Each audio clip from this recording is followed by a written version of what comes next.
afar arrimood oo Sharma Boy ugu duwan yahay fanaaniinta kale. Fanaanka daayar ee lagu magacaabo Sharma Boy ayaa si weyn loo hadalhayo kadib markii uu booqasho ku tagay dalka Mareykanka. Muddo hal bil ah oo Sharma Boy ku sugnaan doona Mareykanka ayaa laga filayaa inuu laba bandhig ah ku qabto magaalada Minneapolis. Fanaankan oo hesiis la arkay qiyaastii 3 sano ka hor ayaa horumar ballaaran sameeyay. Waxa uu marar badan qabsay hadalhaynta baraha bulshada isagoo u muuqday inuu waxyaabo badan ugu duwan yahay dhammaan dhalinyarada kale ee fanka. Halkan waxaan kugu soo gudbin doonaa ilaa iyo 4 arrimood oo Sharma Boy uu gaar u leeyahay marka la barbardhigo fanaaniinta kale.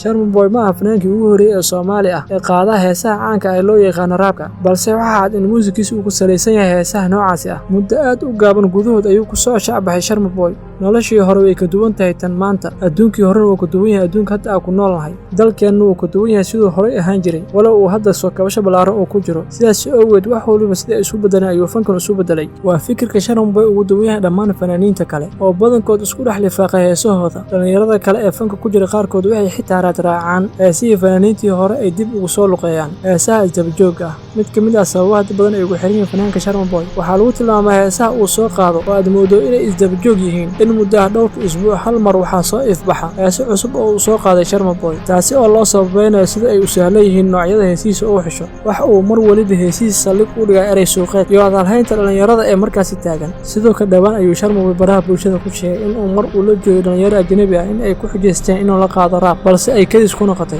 isagoo sharaxay sida uu xidhiidhaas ugu baxsay ayuu yiri, raabka tooska ah la isku xijeysto ayaa meesha la yimid, aniguna waxba iima diyaarsanayn. Waxaan dareemay nin waliba inuu wax uu soo xifdiyay. Marka aan arkay sida ay wax u aqrinayaan, waan isdaji waan u fikiray waxaana ku badbaaday maadaama aysan luqadii garanaynin in aan raab ugu dhigo. waxaa meesha ka marnay inuu hibo u leeyahay alifitaanka erayada iyo laxanka uu ku laro heesihiisa. Sharma Boy wuxuu ku soo aaday xilli ay dhalinyarada baraha bulshada si weyn u isticmaalayso shabakada TikTok oo sanadihii dambe ay noqotay mid si fudud lagu faafiyo mowduucyada la hadalhayo.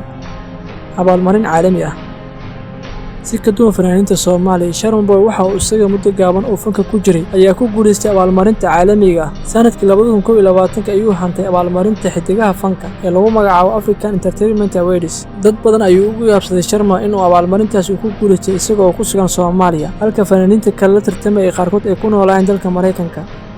Tegida Zambia arrinka kale Sharma Boy uu ku noqday mid fanaaniinta kale ugu duwan yahay ayaa lagu tilmaamay inuu fankiisu ku sii dhisay waddanka Zambia inuu muddo ku sugnaa. Waxaa horey loo yaqaanay in fanaaniinta kale Soomaalida ay aan dalkooda joogin ay saldhig ka dhigtaan wadamada Geeska Afrika sida Kenya, Uganda iyo Ethiopia. Waxaa intaas sii dheer Sharma Boy inuu heeso la soo qaaday fanaaniin reer Zambia. Hadda waxaa la sugaa waa inuu qabsoomaa bandhigii ugu horeeyay ee Sharma Boy oo ku qaban doona Minneapolis iyo Nairobi laga dareemayo baraha bulshada.